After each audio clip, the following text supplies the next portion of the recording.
La verdad que esto es gracia y esto es misericordia.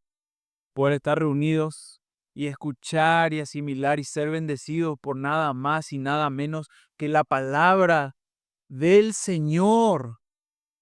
Y hermanos, para los que ya están aquí acompañándonos hace un tiempo, saben ya que estamos haciendo unas predicaciones secuenciales del libro de Hebreos y del libro de Juan.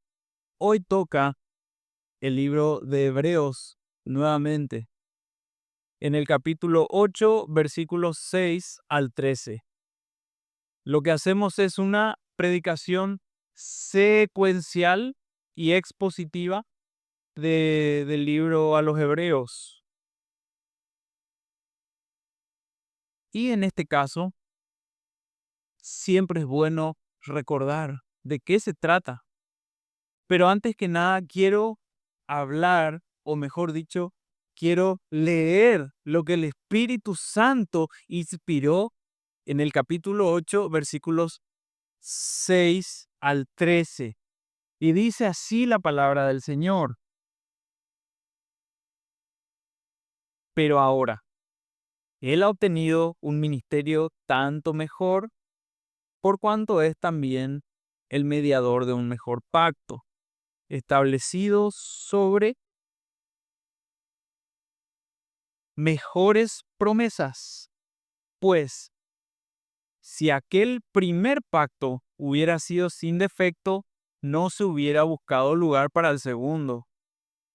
Porque reprochándolos, él dice, mirad que vienen días, dice el Señor, en que estableceré un nuevo pacto con la casa de Israel y con la casa de Judá, no como el pacto que hice con quienes, con sus padres, el día que los tomé de la mano para sacarlos de la tierra de Egipto, porque no permanecieron en mi pacto, y yo me desentendí de ellos, dice el Señor. Porque este es el pacto que yo haré con la casa de Israel. Después de aquellos días, dice el Señor, pondré mis leyes en la mente de ellos y las escribiré sobre sus corazones. Y yo seré su Dios y ellos serán mi pueblo. Y ninguno de ellos enseñará a su conciudadano ni ninguno a su hermano diciendo, conoce al Señor, porque todos me conocerán, desde el menor hasta el mayor de ellos, pues yo tendré misericordia de sus iniquidades y nunca más me acordaré de sus pecados. Cuando él dijo, un nuevo pacto hizo anticuado al primero, y lo que se hace anticuado y envejece está próximo a desaparecer. Esto dice el Espíritu Santo en Hebreos capítulo 8, versículos 6 al 13. Ahora, ¿en el marco de qué contexto está diciendo esto el escritor a los Hebreos? Recordemos que en el primer siglo muchos creyentes de trasfondo judío se debatían entre aferrarse a los ritos del antiguo sistema mosaico o abrazar la plenitud del nuevo pacto. Hermanos, los creyentes de trasfondo judío estaban siendo presionados por la persecución, estaban siendo debilitados por la marginación de su entorno judío porque habían abrazado el cristianismo, habían abrazado la fe del Hijo de Dios. Y entonces, ¿qué pasaba?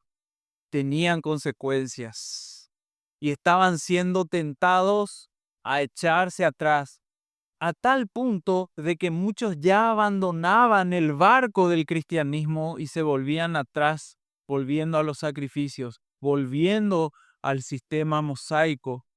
Entonces, el autor a los Hebreos, inspirado por el Espíritu Santo, usa un antídoto para esta circunstancia tan terrible, para que ellos no se desvíen del camino, para que ellos no abandonen el barco. ¿Y qué hace? Les lanza como una soga para que ellos se sostengan más firmemente. En esta oscuridad que ellos estaban viendo, les ilumina como un farol. ¿Qué cosa? Les da la iluminación del Santo, del Hijo. Le está mostrando que Cristo es superior a todo eso que era simplemente una sombra preparatoria de lo que iba a venir. Todas esas figuras del Antiguo Testamento son, dice el autor a los Hebreos, son sombra y copia de aquello que iba a venir, que es mucho más sublime. ¿Y qué es eso más sublime? El, el sumo sacerdote del santuario celestial, Cristo Jesús, el mediador del pacto. Y hay una palabra muy importante en griego que es diateque, que es pacto o testamento. ¿Y qué es el énfasis de este pacto o testamento?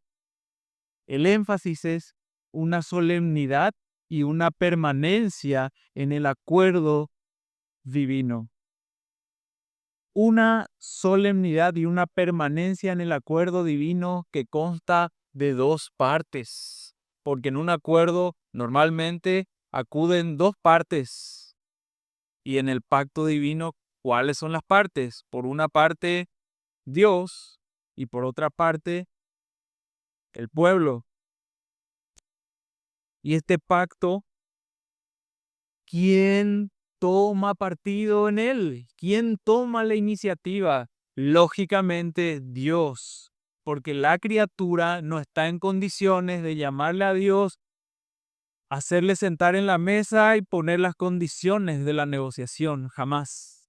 Entonces Dios se relaciona con el hombre por medio de pactos. Dios se relaciona con el hombre estableciendo un conjunto de condiciones. Si el hombre la cumplía, recibiría recompensas. Si el hombre no la cumplía, recibiría sanciones. Una definición muy buena de pacto es un compromiso divinamente sancionado. Compromiso divinamente sancionado. Y yo no quiero que se asuste. No quiero que se asuste del concepto. Quizás suena un poco denso, pero se van a dar cuenta de que es muy sencillo. Dios, soberano, pone condiciones. El hombre las cumple, recibe recompensas. El hombre no la cumple, recibe maldiciones. Ahora había un gran problema con el antiguo pacto. El antiguo pacto era preparatorio y nadie tenía la capacidad de cumplir las reglas a raja tabla, la ley perfectamente. Entonces el Señor en su favor y en su misericordia estableció un nuevo pacto, un nuevo acuerdo divino, pero que tiene un carácter diferente, tiene un carácter transformador, un carácter redentivo. En otras palabras, es un pacto que transforma y es un pacto que salva. Es un pacto que salva y es un pacto que transforma. Y no por los méritos del hombre, sino por los méritos de alguien que pudo cumplir perfectamente la ley y que es fiador, es garante de que el pueblo de Dios que ha creído participe de las bendiciones y recompensas de ese pacto eternamente. Y eso es lo que, hermanos, es el argumento que vamos a ver hoy en Hebreos capítulo 8, versículos 6 al 13. Vamos a ver la superioridad de este nuevo pacto. ¿Saben por qué? Porque tiene un mejor mediador, pero también tiene mejores promesas y también produce una relación transformadora que el Espíritu Santo nada más y nada menos aplica a la vida del creyente. Y vamos a ver cómo Cristo cumple y establece este pacto. Y hermanos, para un mejor análisis de estos versículos que ya hemos leído, para una para obtener una mejor explicación de estos versículos, vamos a dividir el sermón en 4 encabezados. El primer encabezado, mostrando quién es ese mediador, va a ser el mediador del nuevo pacto. Pero también va a haber un segundo encabezado que habla de la insuficiencia del antiguo pacto. Luego, satisfecho de eso, vamos a ver un tercer encabezado que habla de las promesas, nada más y nada menos, de las promesas del nuevo pacto. Y finalmente, vamos a ver cómo el antiguo pacto es sustituido por el nuevo pacto.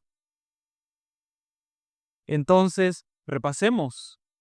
Hemos visto que el problema del pueblo en el primer siglo era la tentación de aferrarse a lo antiguo, a eso que era preparatorio, a eso que era insuficiente, aferrarse a eso cuando había algo mucho mejor, cuando había algo nuevo, renovado. Y ahora una pregunta, ¿qué hace a Cristo un mediador superior a los mediadores del antiguo pacto, que eran hombres débiles, que eran los sacerdotes, en comparación a eso, o inclusive a Moisés, en comparación a eso? Bueno, eso es lo que vamos a descubrir. Vamos a descubrir por qué Jesús es superior. La respuesta es muy simple, porque Él es el cumplimiento mismo de todo lo que en el antiguo pacto se decía. Y no solamente eso, sino que Él es la esperanza cumplida al que el antiguo pacto apuntaba. Entonces, eso va a ser, hermanos, el primer encabezado, el mediador del nuevo pacto. Dice el versículo 6, así como usted lo escucha, pero ahora Él, ¿quién es Él? El garante del nuevo pacto, Jesucristo, ha obtenido un ministerio tanto mejor por cuanto es también el mediador de un nuevo pacto establecido sobre, y cómo lee usted, establecido sobre mejores promesas. Qué bonito, ¿no? Mejores promesas. Hermanos, Cristo es el mediador del nuevo pacto. Ahora, en ese sentido, sí, es mediador de un nuevo pacto. Pero ¿por qué eso lo hace superior a los mediadores del antiguo pacto? ¿Por qué Él es superior a aquellos sumos sacerdotes que abrían la garganta del animal para ofrecer holocausto por sus pecados y también por los del pueblo? ¿Por qué Él es superior a Moisés? ¿Por qué? Porque su ministerio no era terrenal. Él no ministraba simplemente para, para preparar algo, porque Él ya era la consumación misma. El ministerio de la persona de Cristo es de orden celestial, porque su sacrificio hizo para siempre perfectos a los santificados. Él, hermanos, produjo con su sacrificio un acceso a su pueblo, a Dios, por medio de él, por medio de su sacrificio y por la paga que él ofreció. Moisés lo que podía hacer era interceder por Israel, y los sacerdotes intercedían por Israel con sacrificios repetitivos, una y otra vez, y otra y otra y otra. Pero ¿cuál es la diferencia con aquel que nació, vivió una vida perfecta, murió por su pueblo, y resucitó al tercer día y está a la diestra del Padre intercediendo por lo suyo? ¿Cuál es la diferencia? Esto ya suena a una ironía. que la intercesión de Cristo es eficaz, porque Él es perfecto, porque Él es divino y porque Él ofreció un sacrificio y una paga perfecta, definitiva, en un pacto que Él cumplió perfectamente a favor de los suyos, un pacto que redime y también está basado en mejores promesas. El antiguo pacto tenía promesas terrenales y condicionales.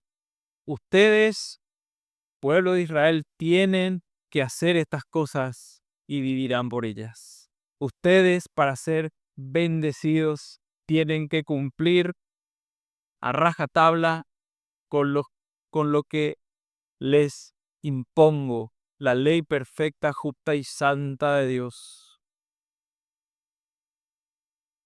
¿Qué pasó ahí? ¿Israel permaneció en el pacto? No. Entonces, en el nuevo pacto, hermanos, se ofrecen promesas eternas e inquebrantables.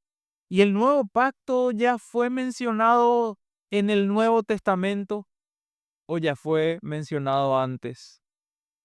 Dice Jeremías 31 al 34. Vienen días, declara el Señor, en que haré con la casa de Israel y con la casa de Judá un nuevo pacto, no como el pacto que hice con sus padres el día que los tomé de la mano para sacarlos de la tierra de Egipto, porque ellos no permanecieron en mi pacto y yo me desentendí de ellos, declara el Señor.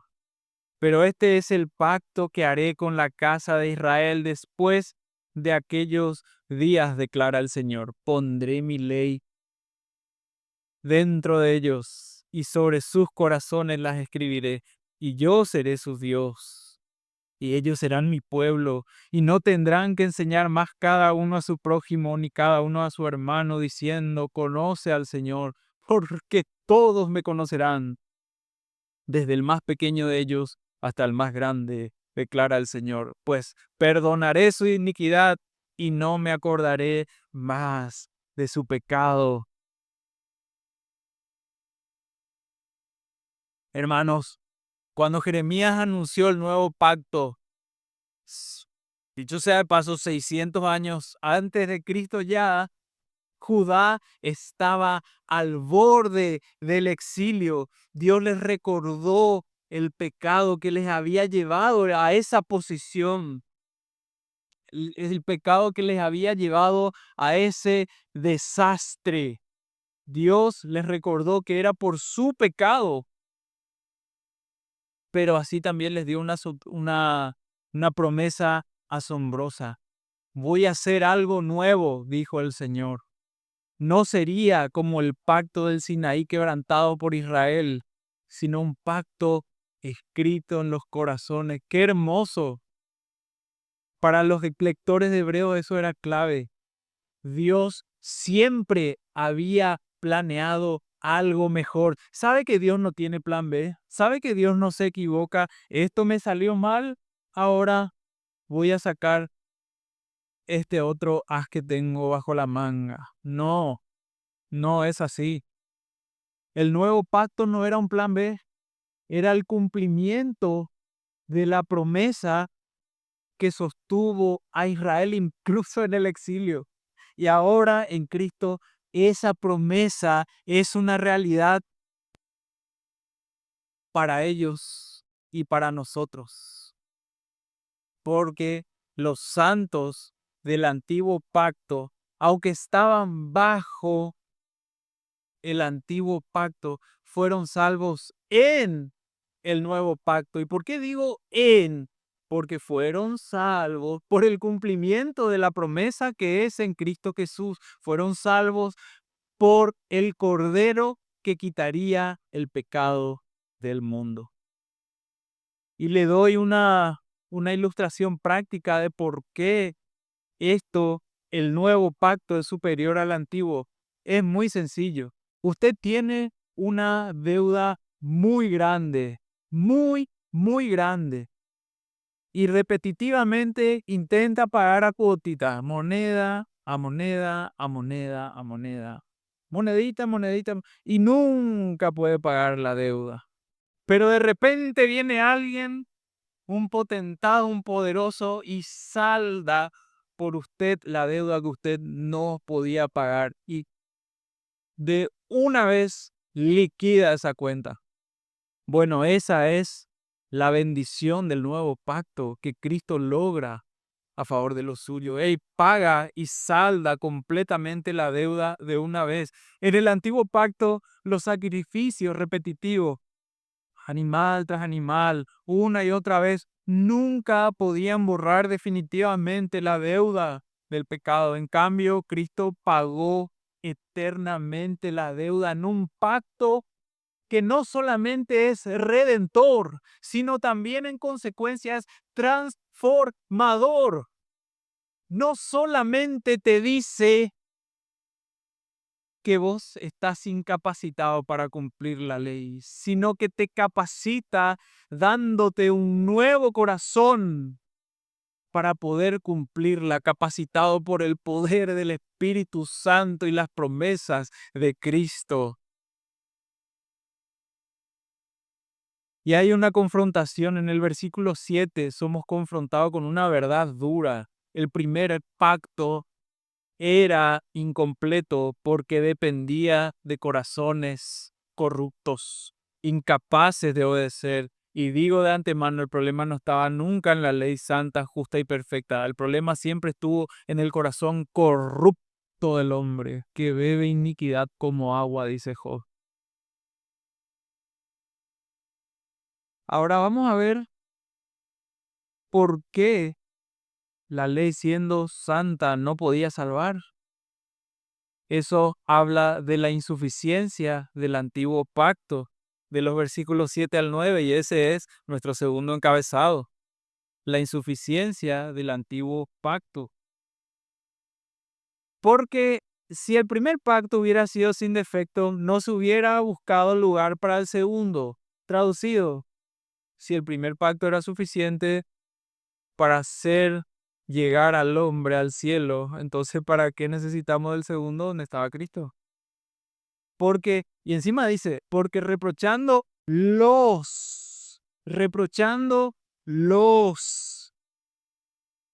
no dice reprochando a la ley, reprochándoles a ellos. Dice, mirad que vienen días, dice el Señor, en que estableceré un nuevo pacto con la casa de Israel y con la casa de Judá, no como el pacto que hice con sus padres el día que los tomé de la mano para sacarlo de la tierra de Egipto.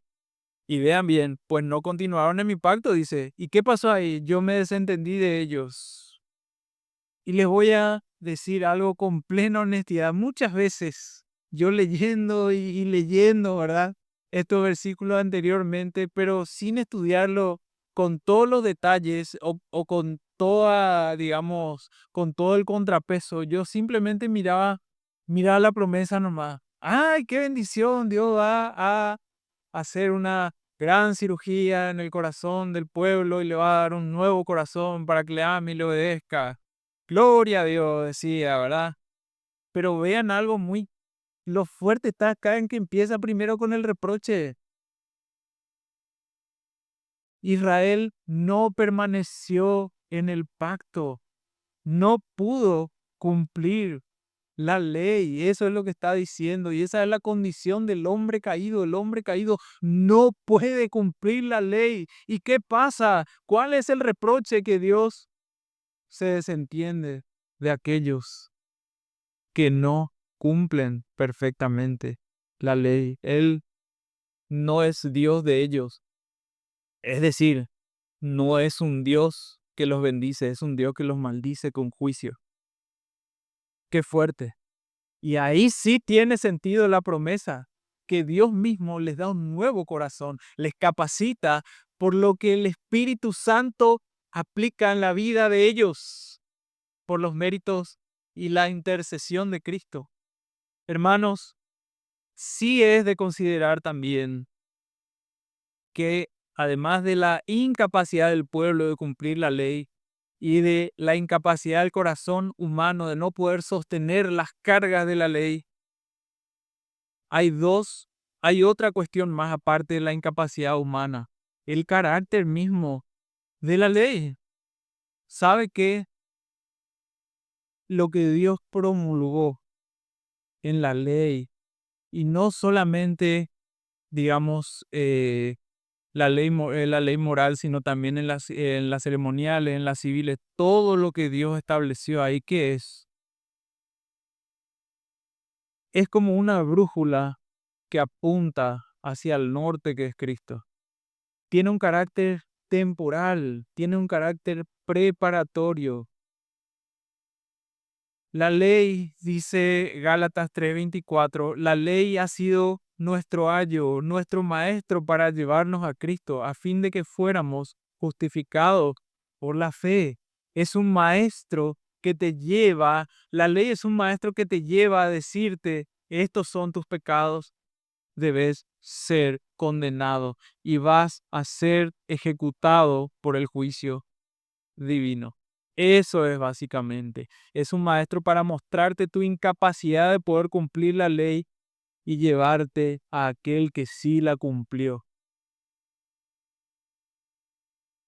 Te señala el pecado, la ley, pero no tiene en sí misma la ley el poder de transformar tu corazón. Ahora voy a acudir a un ejemplo para poder dejarlo esto de manera sencilla y de manera clara. El espejo te muestra.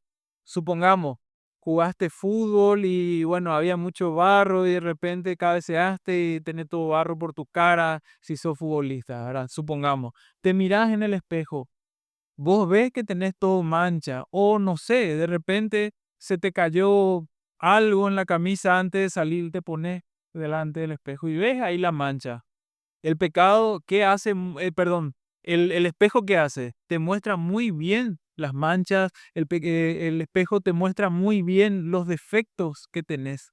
Pero el espejo te limpia, de repente saca un trapo y te limpia la cara, o de repente el espejo, no sé, se vuelve, saca unos bracitos y te cambia de camisa. No, simplemente está ahí para mostrarte lo defectuoso. No restaura. Hermanos, por eso el antiguo pacto era insuficiente, porque dependía de la obediencia humana, dejando al hombre incapaz de alcanzar la perfección requerida por Dios. Ahora, ahí, y es tan glorioso, ahí viene la mano del rescatista, ahí viene aquel que sí puede limpiar el defecto, que es Cristo, viendo vos tu condición ahí, viendo que vos no amás a Dios con todo tu corazón, con toda tu alma, con toda tu mente, con toda tu fuerza, viendo vos que en el espejo de la ley vos sos falto, viendo que en tu vida no reflejas el nivel de prioridad que Dios tiene que tener, viendo que vos te amás mucho más a vos que a tu prójimo, viendo que vos pecás en palabras, en actos y en pensamientos, viendo vos todo eso, ahí ves al rescatista que es Cristo. Y ahí, hermanos, es donde tiene un dulce sabor las promesas del nuevo pacto, esas recompensas que Cristo compró para los suyos por su obra perfecta y por la paga que Él hizo. Un pacto, un compromiso divinamente sancionado. Condiciones, si se cumplen, bendiciones. Si no se cumplen, sanciones. El de Cristo, hermanos, el nuevo pacto es un pacto de gracia que no depende de la obediencia de los representados y a los que le gustan los términos técnicos de los federados, de los representados, que están representados por quién, por una cabeza federal, que es Cristo. Y si Cristo cumplió el pacto perfectamente, si Cristo cumplió el pacto de obras perfectamente, si Él cumplió el pacto en el cual establecían condiciones y las hizo y las superó,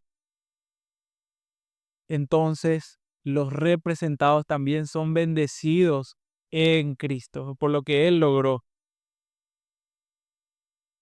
Y hermanos, eso está contenido en nuestro tercer encabezado, las promesas del nuevo pacto, versículos 10 al 12. Y lea bien, porque este es el pacto, dice el versículo 10, que yo, para que vean el carácter de que Dios es el que actúa en el pacto, Dios es el soberano, el que toma la iniciativa. Yo haré el pacto con la casa de Israel, no Israel conmigo. Yo, después de aquellos días, dice el Señor, pondré mis leyes en la mente de ellos y las escribiré sobre sus corazones. Es Dios el que toma la pluma celestial y escribe la ley en el corazón de su pueblo. Y ahí Él va a escribir la ley en el corazón y ahí sí, Señor, yo seré su Dios y ellos serán mi pueblo. Él escribe la ley en el corazón de su pueblo y les ofrece una relación íntima con Él. Pero también en el versículo 11 dice, y ninguno de ellos enseñará a su conciudadano ni ninguno a su hermano diciendo, conoce al Señor, porque todos me conocerán, desde el menor hasta el mayor de ellos, pues tendré misericordia de sus iniquidades y nunca más me acordaré de sus pecados. Los pecados que hacían que el pueblo no pueda cumplir perfectamente la ley iban a ser olvidados.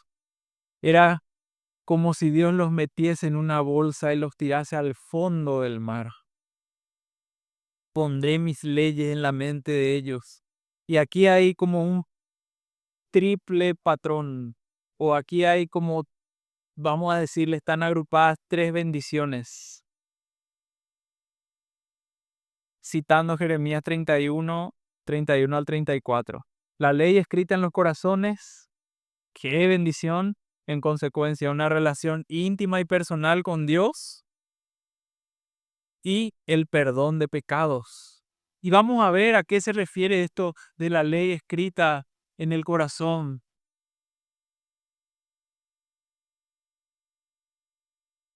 En lugar de las tablas de piedra en las cuales estaba escrita la ley en el antiguo pacto, si la ley se escribe en corazones, y atienda bien esta palabra, regenerados, que tienen una nueva naturaleza. Esta transformación interna se produce a través del Espíritu Santo que nos capacita para vivir en obediencia y amor hacia Dios. ¡Qué hermoso!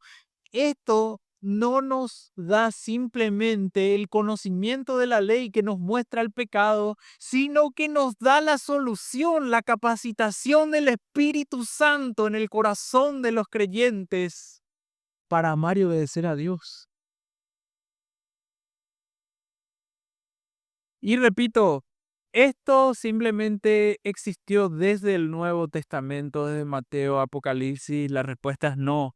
Ezequiel, el profeta Ezequiel, capítulo 36, versículo 26 al 27. Os daré un corazón nuevo y pondré un espíritu nuevo dentro de vosotros. Quitaré de vuestra carne el corazón de piedra y os daré un corazón de carne. Pondré dentro de vosotros mi espíritu y haré que andéis en mis estatutos y que guardéis mis ordenanzas y la pongáis por obra. Una relación, imagínense, Dios cambiando el corazón internamente y después esto conectándolo con la segunda promesa que es una relación íntima y personal con Dios con ese corazón nuevo. Y yo seré su Dios y ellos serán mi pueblo. Y ninguno de ellos enseñará a su conciudadano ni ninguno a su hermano diciendo conoce al Señor, porque todos me conocerán, desde el menor hasta el mayor de ellos. Un corazón cambiado que tiene una relación íntima conociendo al Señor vivencialmente en su vida diaria 24/7. Hermanos, todos los creyentes, al tener la nueva vida, al nacer de nuevo, tienen la capacidad de conocer a Dios personalmente.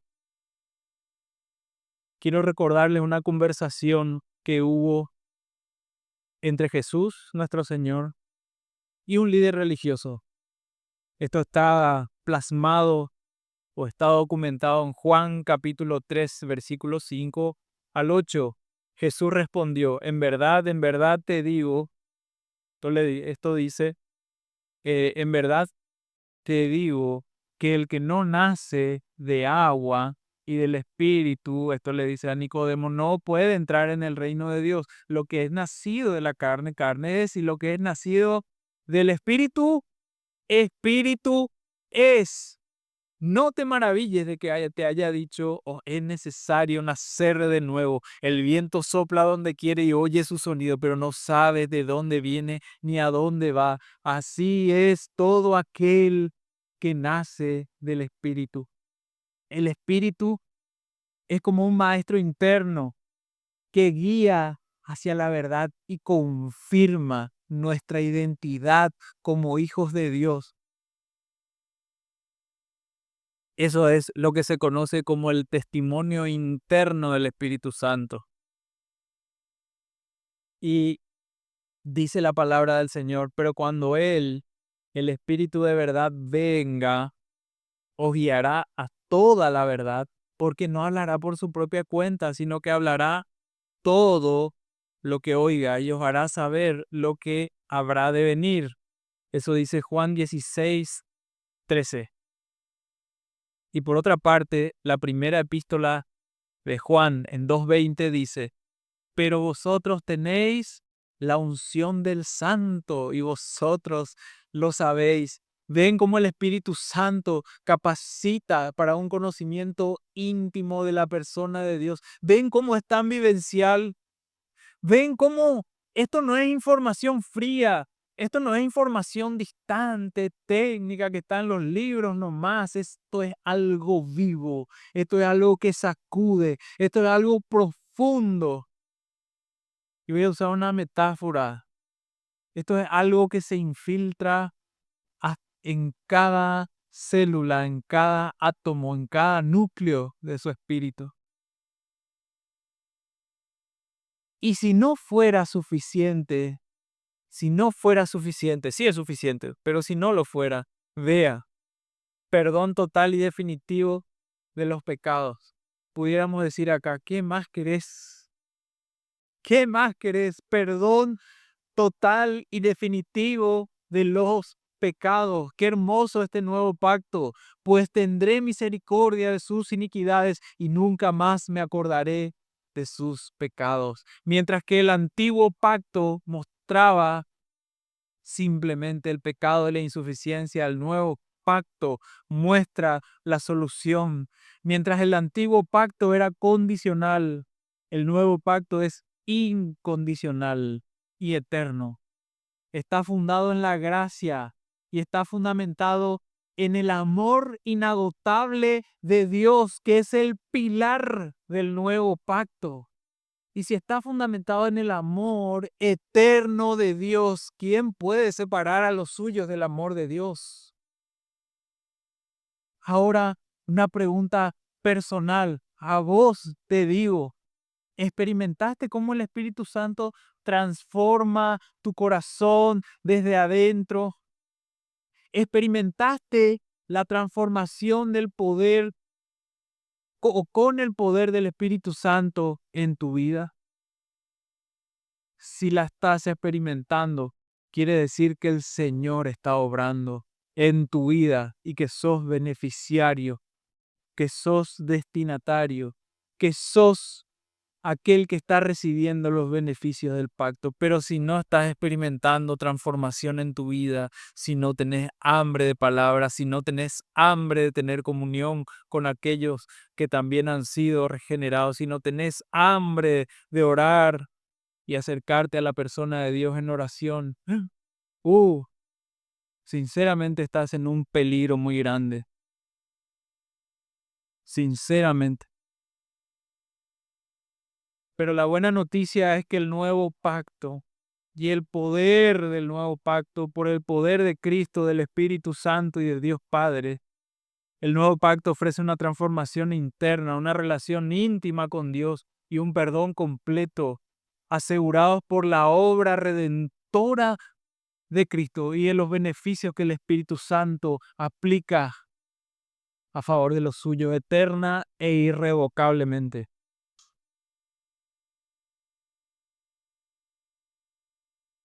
Hermanos, Cristo es el cumplimiento del nuevo pacto en su persona y su obra.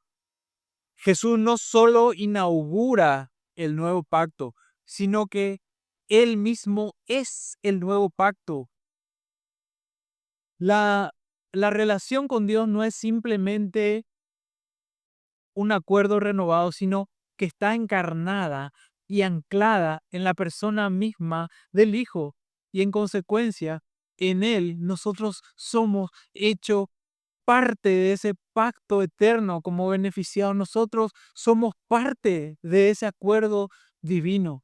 Disfrutamos de las bendiciones por la representación de Cristo, el mediador perfecto. Ahora una pregunta. ¿Vemos a Cristo como el centro de nuestra relación con Dios? ¿O seguimos tratando de acercarnos a Él por nuestra justicia propia? Hebreos 8 habla de un cambio interno, la ley escrita en el corazón. Este no es solamente un cambio formal nomás, sino que es una transformación que obra Cristo en nosotros. Y no solo se trata de intentar vivir mejor, sino que se trata de vivir en dependencia de Cristo, porque la obediencia nuestra es fruto, ¿sabe qué? De la unión con Cristo.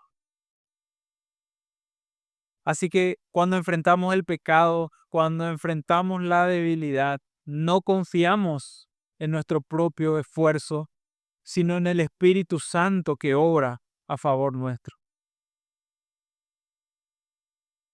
Y hermanos, hasta acá, ¿tiene sentido ir al antiguo pacto teniendo nosotros verdadera libertad, comunión íntima con Dios y una vida transformada desde dentro en el nuevo pacto, un perdón de pecados, la ley escrita en nuestros corazones? ¿Tiene sentido ir al antiguo pacto? ¿Tiene sentido para la audiencia original volverse atrás? Claro que no.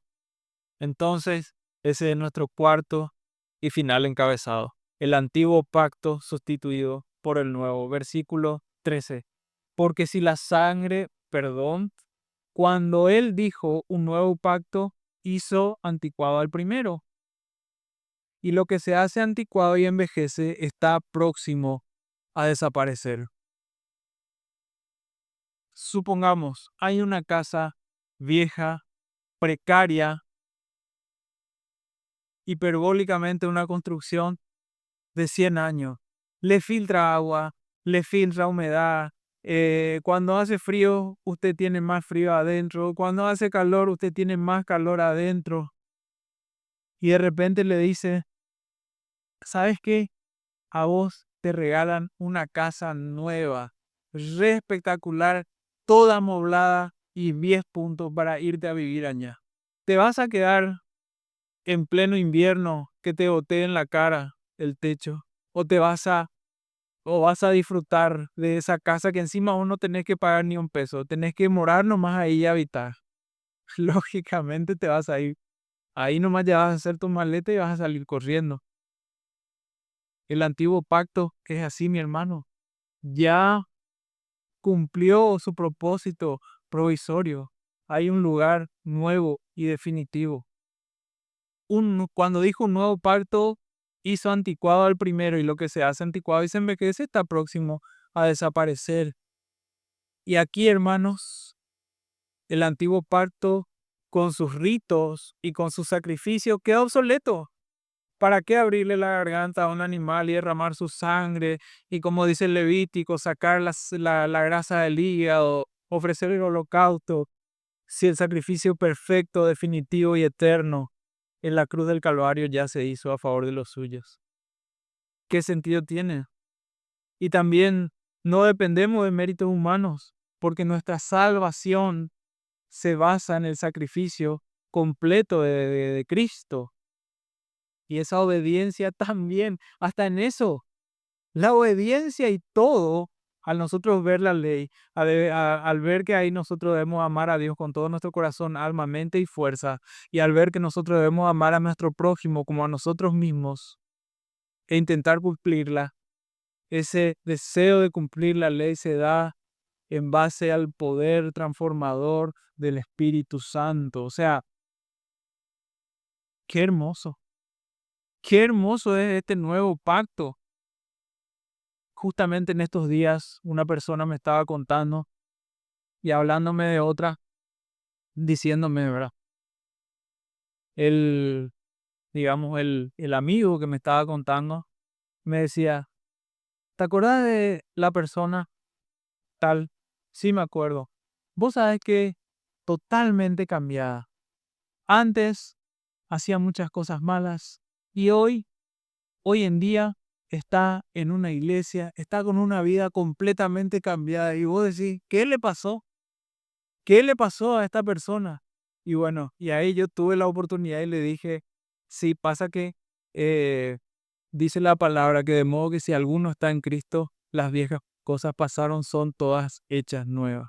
Por la salvación en Cristo, el pecador que hace, reconoce su condición de pecado, cree en Cristo y es renovado y es cambiado por el poder del Espíritu Santo.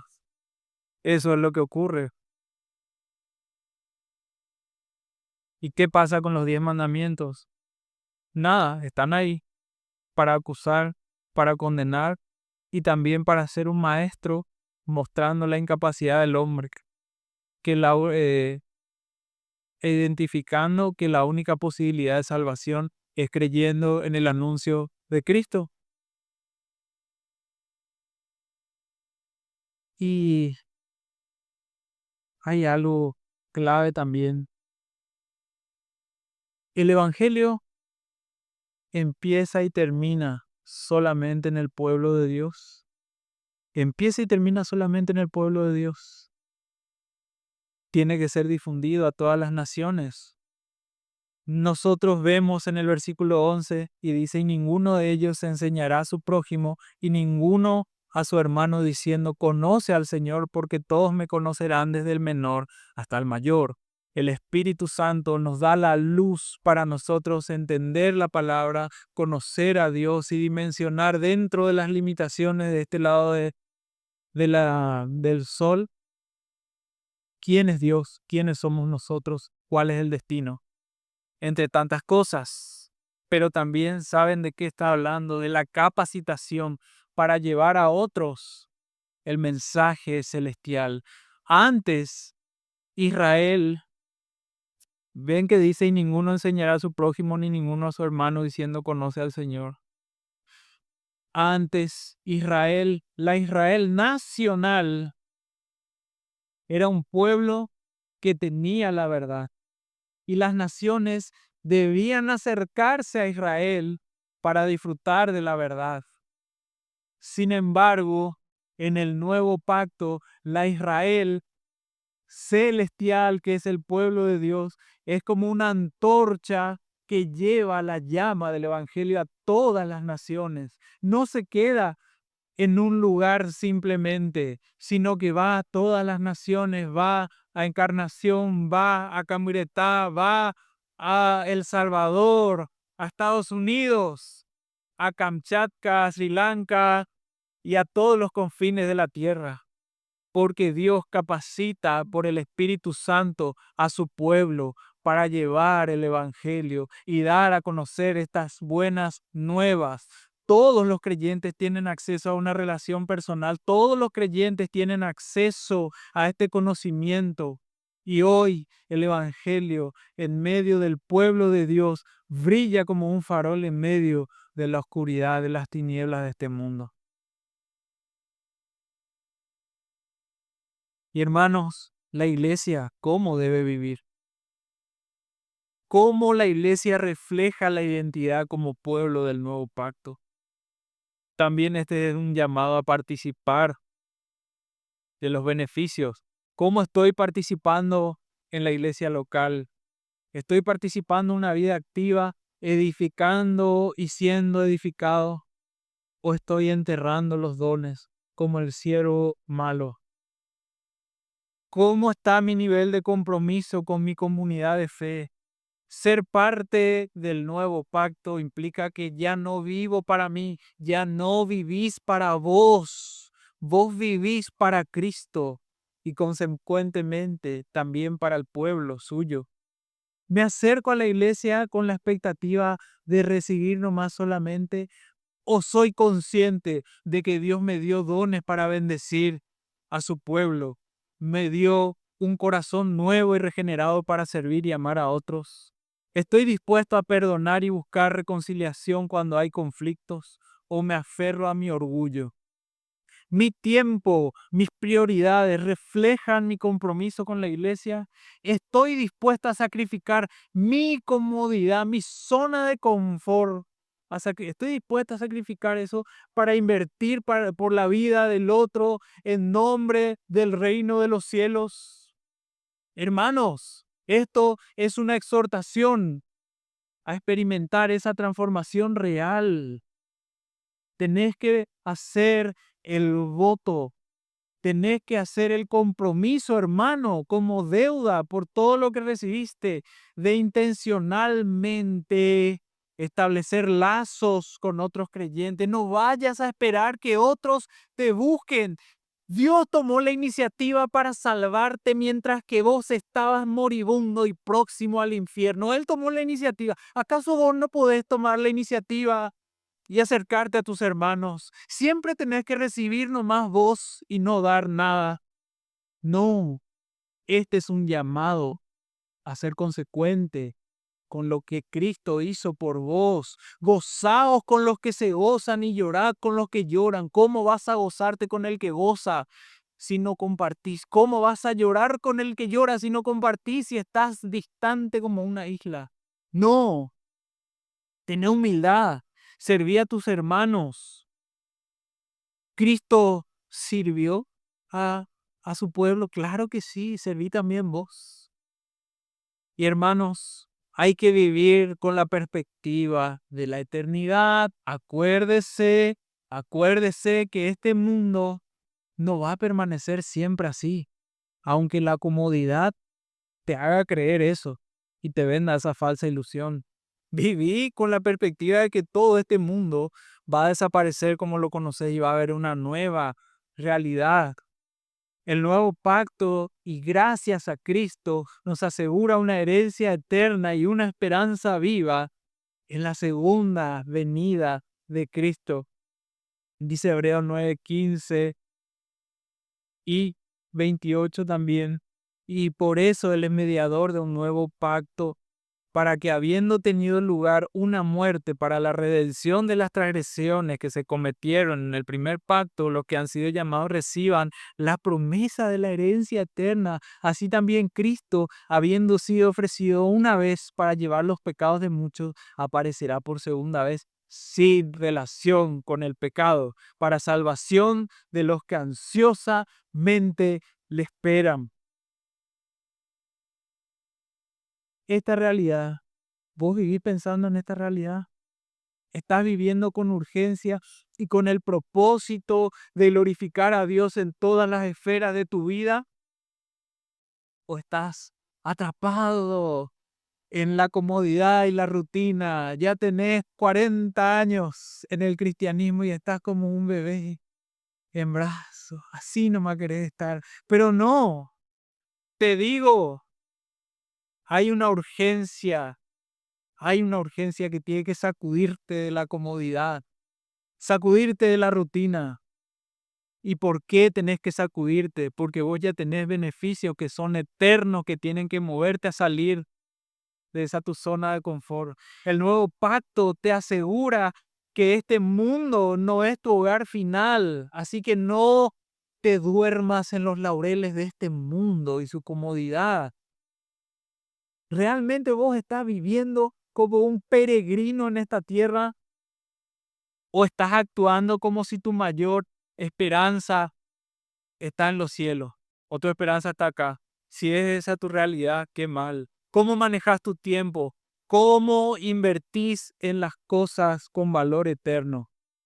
¿O estás distraído en las cosas pasajeras? ¿Sentís una creciente expectativa por la venida de Cristo o tu corazón está aferrado a los placeres y éxitos de este mundo? ¿Ves tu sufrimiento a la luz de la gloria venidera o ahí te tirás en la desesperanza, en la depresión y te volvés en un saco de autolástima? No, Cristo no te llamó a eso. Cristo te llamó a disfrutar y a vivir realmente como consecuencia de la victoria que Él consiguió para vos. Esa es la esperanza que tiene que tener el pueblo de Dios. Ahora, hay un llamado para aquellos que todavía no abrazaron esta fe tan preciosa. Arrepiéntete de tus pecados y cree en Cristo, porque este nuevo pacto no está siendo disfrutado por vos. Vos estás bajo el antiguo pacto condicional, condiciones que nunca vas a poder cumplir. Vos necesitas del mediador perfecto, a aquel que murió, resucitó y fue levantado al tercer día y está a la diestra del Padre. A ese vos necesitas, a ese Cristo. Tus propias justicias no son nada, son como trapos de inmundicia, pero la justicia de Cristo es perfecta y asiste a todo aquel que cree. Arrepiéntete, mi amigo, si no has creído en Cristo y cree en el Evangelio. Que el Señor nos ayude a caminar en la plenitud de su gracia.